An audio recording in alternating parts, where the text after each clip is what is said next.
જૂન મહિનાના 15 દિવસ વીતી ગયા છે, પરંતુ ચોમાસું હજી સત્તાવાર રીતે ગુજરાત તરફ આવતું હોય તેવા કોઈ નામો નિશાન જોવા નથી મળી રહ્યા। ગુજરાતીઓ જેઓ ચોમાસાની રાહ જોઈ રહ્યા છે, ખાસ કરીને ખેડૂતો, તેમના માટે આ એક ચિંતાના અને માઠા કહી શકાય તેવા સમાચાર આવ્યા છે।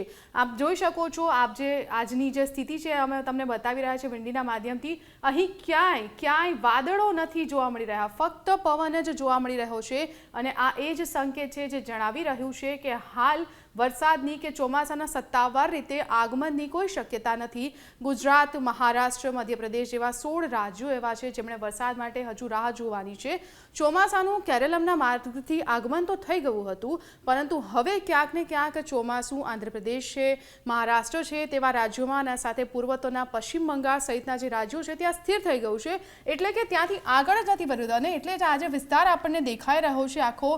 અમદાવાદમાં હાલ જુઓ 32 ડિગ્રી જેટલું તાપમાન છે અને આટલું જ લગભગ 30 થી 35 ડિગ્રી જેટલું તાપમાન જે છે તમામ વિસ્તારોમાં જોવા મળી રહ્યું છે।